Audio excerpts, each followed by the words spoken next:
நன்மக்கள் பொருள் நெல் நல்குணம் நுகர்ச்சி அறிவு வழங்கு பொறுமை இளமை துணிவு நோயின்மை வாழ்நாள் சொல்லக்கூடிய 16 செல்வங்களுக்கு மதிமதியான பாட்டி மகாலட்சணத்தில் மாசுபட்ட நிகராக சத்தியுகம் என்ற ஆழத்திலே இந்த ஞானத்திலே வரும் காலத்திலே அனுகூலத்திலே மூலத்திலே பிரமன்னான் என்று விடவடிக்கிறார் வாசிவடிக்கிறான் என்று சொல்லக்கூடிய தன்னை பிரமணின் ராசியில் வீணிக்கிழமை இந்த வெள்ளித்து கொடுத்தி வெள்ளை படிமோடு வெள்ளைக்கமலத்தில் வெற்றிருந்து வெளி அரியாசனத்தில் இன்று என்னை அரசரோடு சரியாசனம் வைத்ததாய் என்று வழங்கக்கூடிய என்னுடைய தாய் உலகத்தின் கல்வி தாய் என்னவள் சரஸ்வதியிடம் மாசுபட்டு நேராக வந்து கொண்டிருக்கிறேன். நான் ஒரு நாள் ஒன்றுக்கு ஒரு கழகத்தை ஏற்படுத்தாவிட்டாலே என்னுடைய சிரமமாகப்பட்டது 1000 சுக்குகளாக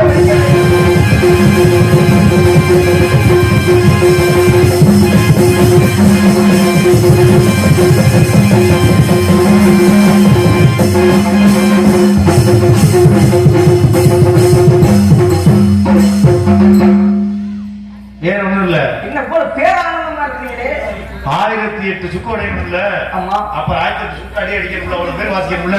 ஒன்னொரு எத்தனை வாசிக்க வாசிக்கிறதுதான் சரி. தலை வெடிக்கிறதுக்கு ஏன் வாசிக்கிறீங்க? வெடிக்கணும், அதை பார்க்கணும், வேற ஒண்ணும் இல்ல. ஒரு நாள் கூட வெடிக்கலையே. எல்லா நாளும் சொல்லியே ஒரு நாள் கூட வெடிக்க மாட்டேங்குதேயா. இன்னைக்கு வெடிக்கணுமா? ஏதாவது கலவரம் வந்து வெடிச்சாதான் இருக்கு. இல்ல இன்னைக்கு வெடிக்கணுமான்னு கேக்குறேன். அதெல்லாம் சின்ன சிக்கலே. இன்னைக்கு வெடிக்க என்னுடைய சிறப்பு 1008 சுகுகளாக வெடித்தால் உலகத்திலே 1008 நரதர் அவதரிப்பார். உலகந்தாங்கம்மா கரெக்டும் புரியாத மக்களும் நல்லா நடக்கும். என்னது கடகங்காங்க வரும். ஒரு நாள் நாளை உலகம் தாங்களே 1008 நாள் வந்த தாங்காத உலகம். இருந்தாலும் கழகம் கிடைக்க வேண்டும் என்றால் கணபதி வணங்க வேண்டும். பிள்ளையார் சுழி போட்டு எந்த ஒரு காரியத்தை தொழுதால் நிச்சயமா காரியம் சுபத்தை முடிவெடும் என்ற காரணத்தினாலே கணபதி வணங்கி கழகத்தை ஏற்படுத்தலாம்.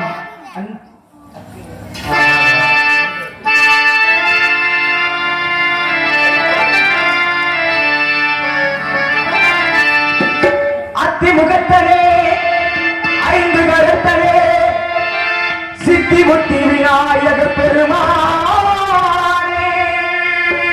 முன்னை சக்தி கேட்ட வடிவத்தியோடு நான் தொழுதே கதி எனக்கு நீ என்று வேறு யார் 5 கரங்களே அபயங்களே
மொத்தம் 84 ஜீவராசிகள் உலகத்தில் வாழக்கூடிய அத்தனை புண்ணிய ஜீவராசிகளும் பிரம்மனால் படைக்கப்பட்டவை. அழிக்கும் தொழிலை மேற்கொள்ளோடும் மாமன் சோனார் இந்த உலகத்தையே மச்சம் குர்மம் வராகம் காமனம் நரசிம்மன் ராமன் பரசுராமன் பலராமன் கண்ணன் கல்கேன் சொல்லக்கூடிய 19 சொந்தக்காரான மகாவிஷ்ணு கட்டி காத்துக் கொண்டிருக்கிறார்.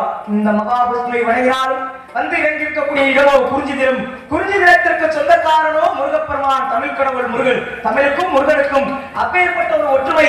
உயிரெழுத்துக்கள் 12 முருகனுக்கு கரங்களாகும். உயிர் மெய்யெழுத்து 18 முருகனுக்கு கரங்களாகும். ஆயுத எழுத்து 1 முருகனுக்கு கையில் இருக்கக்கூடிய ஆயுதமாகும். தமிழுக்கும் முருகனுக்கும் தமிழனோடு ஒரு ஒற்றுமையாக இருக்கின்றார் எம்பெருமான் முருகப்பெருமான். அதனால்தான் எந்த ஒரு மொழிக்கும் இல்லாத ஒரு சிறப்பு தமிழ் மொழிக்கு உண்டு. தமிழுக்கு கடவுள் என்று வகுத்து வைத்தார்கள் முன்னோர்கள். அப்படிப்பட்ட தமிழ் கடவுள் முருகன் கதையின் கதாநாயகன். இக்கதையவே நடத்த வேண்டும் என்றால் முதலில் என்னுடைய கழகத்திற்கு அவர் ஒரு உறுதியாக இருக்க வேண்டும் என்ற எண்ணத்தோடு முருகனை வணங்கி கழகத்தை ஏற்படுத்தலாம். நாராயணா.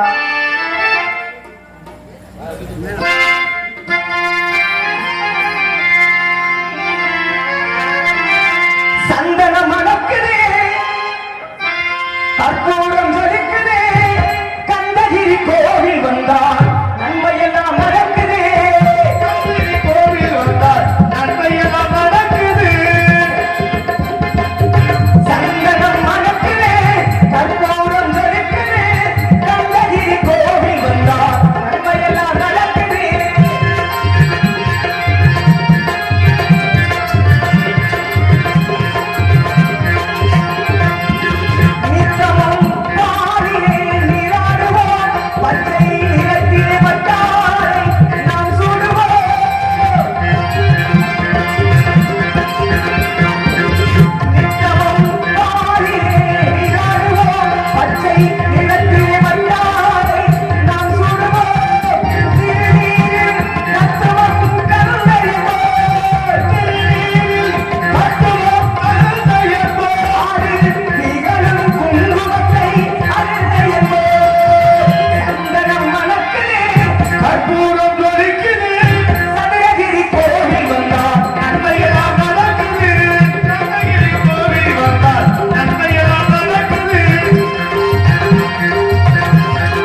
நம்பை மேனகை திலோத்தமை ஊர்வசி இப்படி ஆடல் அழகிகள் எல்லாம் பார்த்து ஆசைப்படாத நாடுவதற்கு இந்த பெண்ணை பார்ப்பதற்கு முன்பாகவே வர்ணிக்க வேண்டும் என்ற எண்ணம் வந்துவிட்டது. காரணம், இவள்தான் நம்முடைய கழகத்திற்கு ஏற்ற ஒரு உதவியாக இருப்பாள். ஆக இவள் யார், எதற்காக இங்கு வந்திருக்கிறார் என்பதை ஆராய்வதற்கு முன்பாக இவளுடைய குரல் வழக்கை வைத்து பார்க்கும்போது நிச்சயம் இவருடைய அழகை வதைத்தாக என்ற கட்டாயத்தில் உள்ளே. ஆகையால் இவருடைய அழகை அத்திப்பழத்தின் மூலமாக வர்ணித்து விட்டு பிறகு இவள் யார் என்பதை உற்று நோக்கலாம்.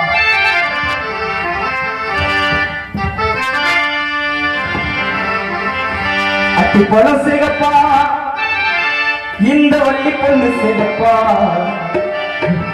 ஒரு வெள்ளக்காரன் பொண்ணு இந்தியா வந்தாலும் இவளை கண்டு சிகப்பா.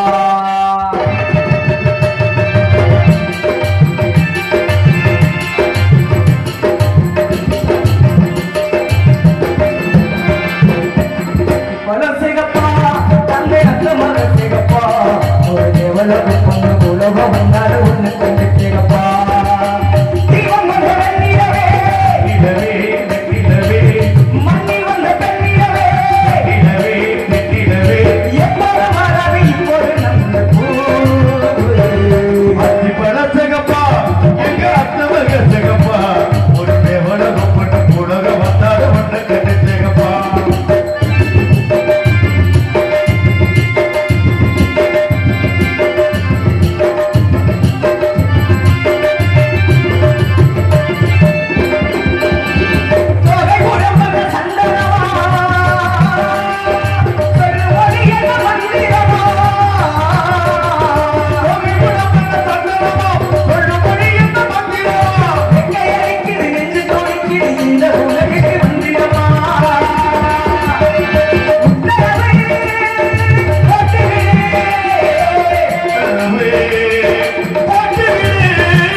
சாமத்தில் இருக்கு சங்கதி.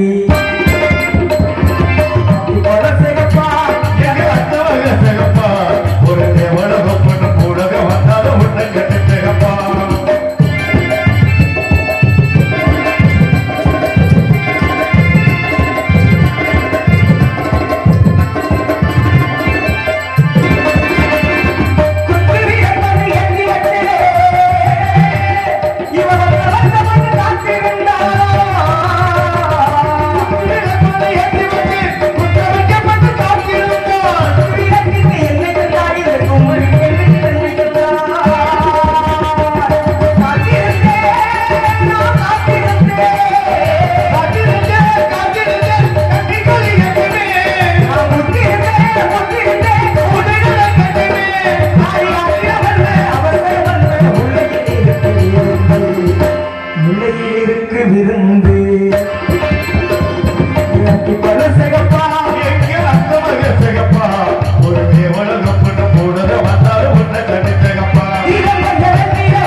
திருமணம் செய்து விட்டார். ஆனால் இறைவன் வள்ளி கண்ணனுக்காக விதைக்கப்பட்ட இந்த திருச்சொலை மத்தியிலே காவலை மேற்கொண்டு ஆளுடம் சோயை வாரிவட்டிக் கொண்டிருக்கிறார். வள்ளிக்கும் முருகனுக்கும் திருமணம் என்பது ஒன்றை நடத்தியே தீர வேண்டும் என்று கட்சி கட்டி காத்துக் கொண்டிருக்கிறார். நான் காரணம், இன்று என்னுடைய கழகம் இங்கிருந்துதான் ஆரம்பம். ஆக என்னுடைய கழகத்தை சுலபமாக முடிக்க வேண்டும் என்றால் ஆளுடமாடு வெண்மணியாருடைய அழகை முருகனிடத்தில் தூது சென்று விட்டால் மட்டுமே என்னுடைய கழகத்திற்கு அவர் உறுதுணையாக வருவார். ஆக என்னுடைய அழகை முருகனுக்கு பூங்காற்று மூலமாக தூது விடலாம். ஹலோ,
காட்டு பிடிச்சு கையில வைக்கவாலும் இல்லை ஒரு காலா வந்தாலும் நான் சேருவேன் பூங்காற்றே,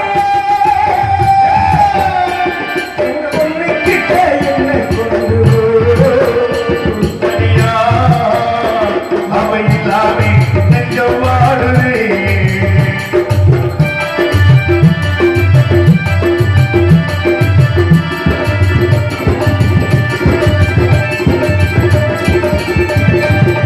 நாம தோட்டடிச்சிருந்தா ஏ ராசா, ஏ ராசா, ஏ ராசா. கூடவே வந்திருப்பேன் ஏ ரோஜா, ஏ ரோஜா, ஏ ரோஜா. வெளியூர் போயிருந்தாள் போயிருந்தா கடுதாசி போடலாண்டி எந்த ஒரு போயிருக்கே விலாச பெரியனே தண்ணீர் எழுதி வச்சேன் காத்தோடு எழுதி வச்சேன்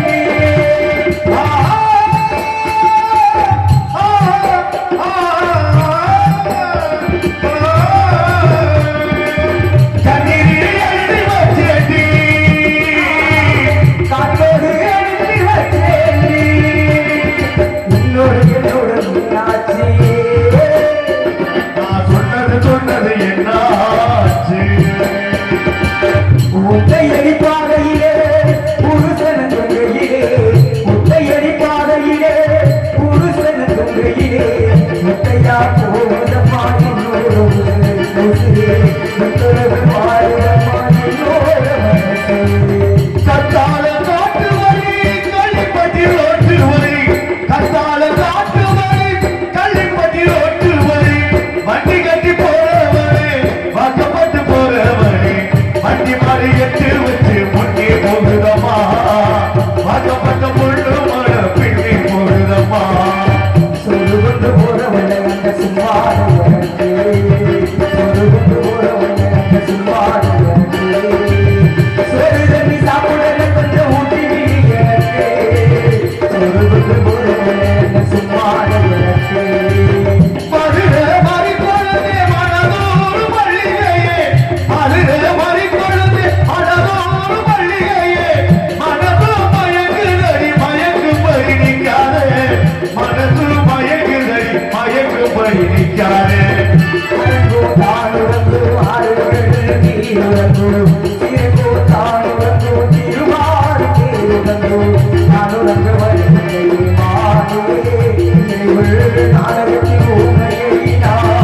சின்ன தெரிய வந்த பறவை என்னத்தை சொல்லுதடா சின்ன தெரிய வந்த பறவை என்னத்தை சொல்லுதடா அது இன்னிசையோடு தன்னை வளர்த்து சொன்னதை சொல்லுதடா சின்ன தெரிய வந்த பறவை என்னத்தை சொல்லுதடா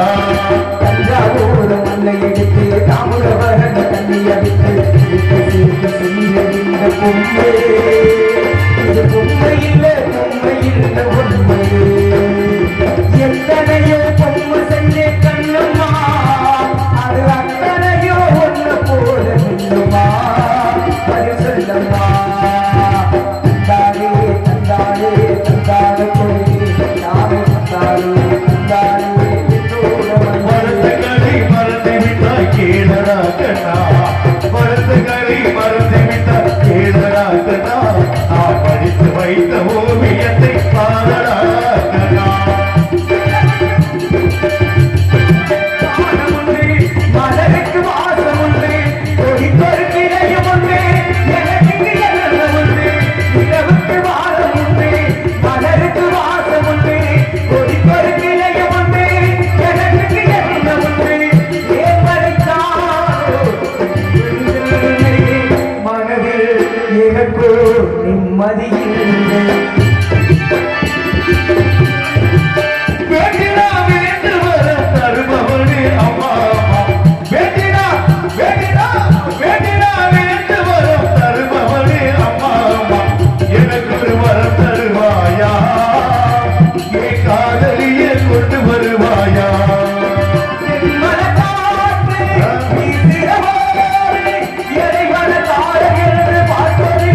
என்னங்க இவ்வளவு அமைதியாவா?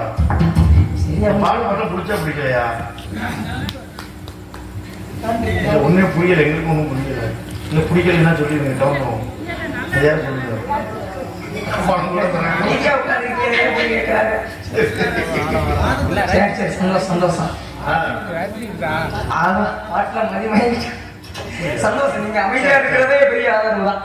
ஆக உலகத்தில் நாடுதொன்றாலே அனைவரும் கழகக்காரர்கள் தான் கூறுகிறார்கள். முத்தர் சொல்வாக்கும் முதல் நெலிக்கடியும் முன்னாள் இவருக்கும் என்னால் இணைக்கும் என்பார்கள். நாடுகளுடைய கழகம் நன்மையிலே முடியும் என்பது பல பேருக்கு தெரியவில்லை. ரத்னப்பான உலகத்துல நாடுதொன்றாலே நீங்க என்ன உங்களுடைய மனசுல எனக்கும் ஒரு தனிப்பட்ட இடம் வச்சிருக்கீங்கல்ல? ஆமா. கொஞ்சம் பெருமையா ஏதாவது சொல்ல முடியுமா? என்ன சொல்ல, எதுனாலும் சொல்லாமே உங்களை மாதிரி புண்ணியாத்மா பார்க்க முடியுமா? சரி, அடுத்து இதுவே போதும். நீங்க உங்கள மாதிரி ஒரு குச்சி கொளுத்தி பார்க்க முடியுமா? அதுக்கு பெருமை இல்லையா? அதுவும் பெருமைதான். நான் என் மனசுல அப்படிதான் நினைச்சு வச்சிருக்கேன். அப்புறம் நீங்க தம்பி நீங்க நாரத பத்தி என்ன நினைக்கிறீங்க?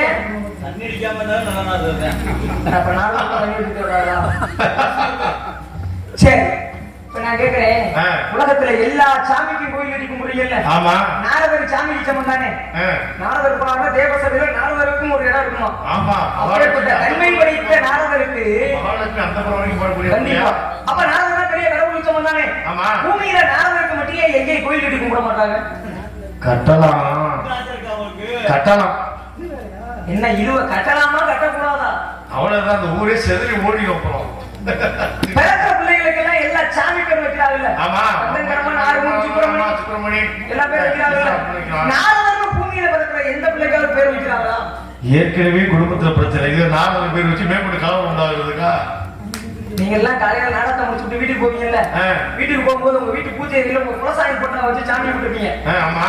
அதை ஒரு 2 நிமிஷம் ஒதுக்கி விட்டு நாடகத்தை முடிக்கக்கூடிய நீங்க ஒரு போட்டோ எடுத்து ஓடி வச்சு உங்க சாமி அறையில வச்சு கும்பிட்டு பாருங்க, உங்க குடும்பம் எப்படி வரும். அதான் சூப்பரா இருக்கும். சாமியார் ஒரு இடத்த வைக்கலாம், வீடு கட்டோம்னா மேல ஒட்டி உச்சில வச்சு கட்டி தொங்க விட்டுறலாம். எங்க இப்ப யோகம் வரும்னா சிருஷ்டிக்கு நாரதனாலே கலமா. இதுதான் மனிதனுடைய வாழ்க்கை தத்துவம். என்ன தெரியுமா? இன்பமும் துன்பமும் இரண்டரை கலந்ததுதான் மனித வாழ்க்கை. ஒரு மனிதன் வாழ்க்கையில எவ்வளவு பணத்தை தான் சம்பாதிச்சு வச்சிருந்தாலும் மகிழ்ச்சியாவே இருந்தா அவனுக்கு வாழ்க்கைனா என்னன்னு புரியாது. எவன் ஒருவன் கஷ்டப்பட்டு அதன் பிறகு வரக்கூடிய இன்பத்தை அனுபவிக்கிறானோ அவனே வாழ்க்கையை முழுமையாக அனுபவித்தவன் என்ற அர்த்தம். ஆகையா வெயிலினுடைய அருமை எப்படி நிழலுக்கு சென்றால் தெரியுமோ அதுபோல நாரதர் ஆரம்பத்தில் கலகமாக இருந்தாலும் முடிவிலே அதில் ஒரு இனிமையான நன்மையாக இருக்கும். மூத்தர் சொல்வாக்கும் முது நெல்லிக்கனியும் முன்னாலே இவருக்கும் முன்னாலே இனிக்கும் என்பார்கள். ஆகையால் இவருடைய அழகை இருக்கக்கூடிய இடமோ குறிஞ்சி நிலம். குறிஞ்சி நிலத்தில் இப்பேற்பட்ட நதிகளுக்கு மத்தியில் இவளை வர்ணிக்க வேண்டும் என்றால் நதியோரத்தின் மூலமாக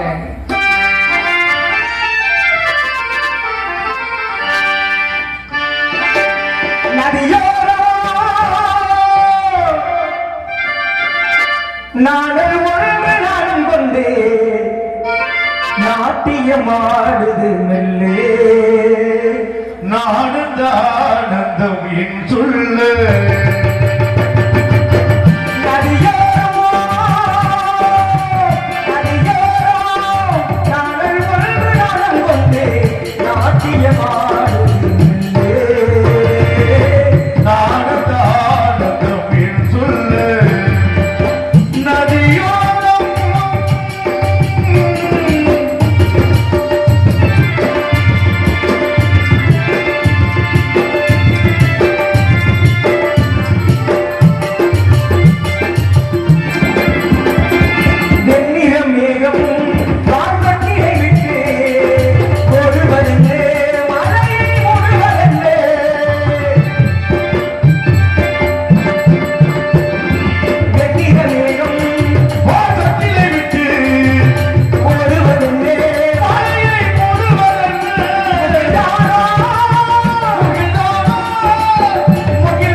பிறந்த முருகனை தாழ்வுடத்தில் பிறந்த வள்ளியுடன் மனம் செய்து விட்டார். நிச்சயம் உலகத்தில் ஏற்றத்தாழ்வு ஒன்று இருக்காது என்ற காரணத்திற்காக வள்ளியை வர்ணிப்பதற்கு முன்பாக ஒரே ஒரு முறை இருக்கக்கூடிய இடமோ நன்சை புன்சை இரண்டு நிலங்களையும் சொல்லுன்னு வர்ணித்து விட்டு சுருக்குன்னு ஆணையும் மாணவரை சந்திக்கலாம். நாராயணா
எங்க பாரதத்தில் தீரவில்லை